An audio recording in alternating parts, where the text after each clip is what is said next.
Si te gustan las historias que cambiaron industrias enteras, suscríbete. Aquí no contamos lo que todos saben, contamos lo que pasó antes. Antes de que PlayStation dominara el mundo, hubo una traición pública, una humillación internacional y una decisión que nació desde el orgullo herido. Finales de los años 80, Nintendo era el rey absoluto de los videojuegos. Controlaba el mercado, los desarrolladores y las reglas. Sony era un gigante tecnológico, pero no en videojuegos, hasta que comenzó una alianza que parecía estratégica. Todo empezó con el ingeniero de Sony, Ken Kutaragi, en secreto, desarrolló un chip de sonido para la Super Nintendo. Cuando el proyecto se hizo oficial, Sony y Nintendo acordaron crear una consola conjunta. Se llamaría Nintendo PlayStation. Parecía el futuro, pero algo cambió. Nintendo no quería compartir el control de licencias. No quería que Sony manejara el formato de discos, no quería perder poder, y entonces decidió hacer algo que marcaría la historia. En junio de 1991, durante el Consumer Electronics Show en Chicago, Sony presentó oficialmente su nueva consola junto a Nintendo. La alianza era pública, el proyecto era real, pero al día siguiente, todo explotó. Nintendo subió al escenario y anunció que no trabajaría con Sony, que su nueva alianza sería con Philips. Sin previo aviso, sin negociación final. Frente a la prensa mundial, Sony se enteró ahí mismo. Fue una humillación internacional. Los ejecutivos de Sony estaban en el evento. Los medios estaban presentes. La traición fue pública. No fue solo un desacuerdo empresarial, fue un golpe directo al orgullo corporativo japonés. Muchos dentro de Sony querían abandonar el proyecto. No era su mercado, no era su territorio, no era su especialidad. Pero hubo una pregunta que cambió todo.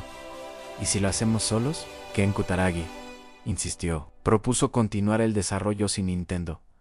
La idea parecía absurda, enfrentar al líder del mercado, sin experiencia previa, pero el orgullo pesa más que el miedo. En las oficinas de Sony el debate era intenso. ¿Valía la pena entrar a una guerra contra Nintendo y Sega? La decisión no era técnica, era estratégica y también emocional. En 1993, Sony creó oficialmente una nueva división llamada Sony Computer Entertainment. Ya no era un experimento, era una decisión corporativa firme.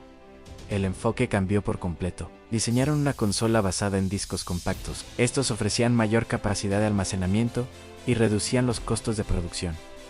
No era solo un formato distinto, era una nueva manera de competir. En 1994, en Japón, se lanzó la primera PlayStation. No era una extensión de Nintendo, era competencia directa, con un enfoque más adulto.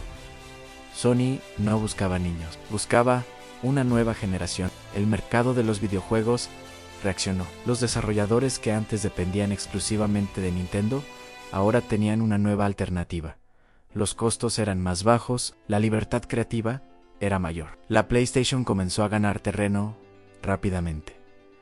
Esto no fue casualidad, fue el resultado de una estrategia bien ejecutada. Nintendo seguía siendo una potencia, pero ya no era intocable. Lo que quiso ser una demostración de autoridad terminó convirtiéndose en el error que cambió la industria. Aquella humillación pública no debilitó a Sony, la obligó a reaccionar. Y cuando decidió competir en serio, nació el rival que transformaría los videojuegos para siempre.